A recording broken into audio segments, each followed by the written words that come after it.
क्या अनिका हो जाएगी अपनी चालों में कामयाब? क्या कर लेगी अपने पापा चंद्रकांत के पागलपन का फायदा उठाकर वेद के साथ शादी और हो जाएगी सरू वेद से हमेशा हमेशा के लिए दूर? आपको बता दें कि सीरज सरू में दोस्तों फिर से एक नया ड्रामा आ गया है, जहां पे आपको दिखाया जा रहा था कि भाई चंद्रकांत जो है वो पागल हो चुके हैं और उनके बाद पर उनकी चीजों को भी यहाँ पर उनके पागलपन को जो है अपना हथियार बना के अनिका यूज कर रही है। तो और अब वो यहाँ पर एक बहुत बड़ी चाल चलने वाली है, जहाँ की आप देख ही रहे हैं कि सीरियल की शुरुआत से ही अनिका वेद को पाने के लिए हर मुमकिन कोशिश करती रही, लेकिन सरू की शादी भाई वेद के साथ हो गई। तो अब आपको दिखाया जाएगा कि भाई जो सरू है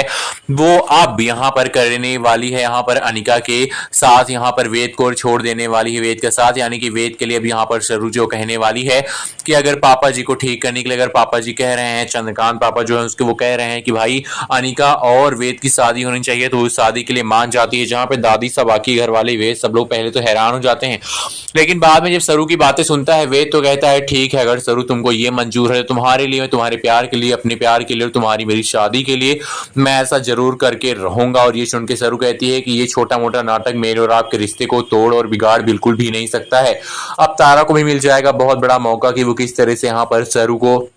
और वेद को अलग करके अनिका को अपने बेटे की शादी करा के यहाँ पर अपने घर में बहू बनाकर ले आए, और शायद यही बहुत बड़ा मौका है तारा के हाथ में जो कि कामयाब हो जाएगा। और भाई वो यहाँ पर तारा फिर से अनिका को अपने घर की बहू बनाने लगेगी और शादी की सारी रस्में शुरू होंगी। लेकिन नहीं पता है शायद इन लोगों की भाई शादी के बीच मंडप में ही पोल पट्टी सारी खुल जाएगी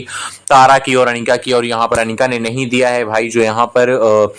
लीवर डोनेट किया था वो नहीं किया था अनिका ने तारा के लिए, और ये सच्चाई सामने आने के बाद बहुत बड़ा सच सबके सामने आएगा और एक्सपोज हो जाएगी अनिका। अनिका के एक्सपोज होने के बाद वो जेल जाएगी और कहीं ना कहीं अपनी नानी कामनी के साथ वो भी जेल की चक्की चलाएगी। लेकिन दोस्तों ये सब इतनी आसानी से बिल्कुल नहीं होने वाला है, क्योंकि चंद्रकांत जो पागल हो चुका है और चंद्रकांत को यहाँ पर काबू में रखने की जो यहाँ पर दवा है या फिर जो आप समझ सकते हैं जो भी है वो सब है किसी और के नहीं बल्कि अनिका के ही हाथ में। और अनिका के खिलाफ यहाँ पर चंद्रकांत भी बहुत बड़ी साजिश कर रहा है। चंद्रकांत जो है हो सकता है कि वो पागल ना हो या फिर जब उसको होश आ जाए तब वो सारी की सारी सच्चाई अनिका की सबको बता दे। और जो दादाजी हैं उनको सरू ढूंढने में लगी हुई है, सरू को अपने दादाजी को ढूंढना है। दादाजी जो है वो यहाँ पर गायब है, सरस्वती बजाज के हस्बैंड, और उनको ढूंढना यहाँ पर सरू की प्रायोरिटी हो गई है। सरू उनको ढूंढते ढूंढते यहाँ पर सच्चाई तक पहुंच जाएगी और वो कहीं ना कहीं यहाँ पर कॉल रिकॉर्डिंग में सुन लेगी कि उसके दादाजी कह रहे होते हैं कि सरू तुम कहाँ हो, मुझे बचा लो। और ये सुन के सरू के पैरों तले जमीन खिसक जाएगी। सरू सोचेगी आखिरकार ऐसा हो क्या रहा है जो मुझे दादाजी कह रहे हैं कि मुझे बचा लो।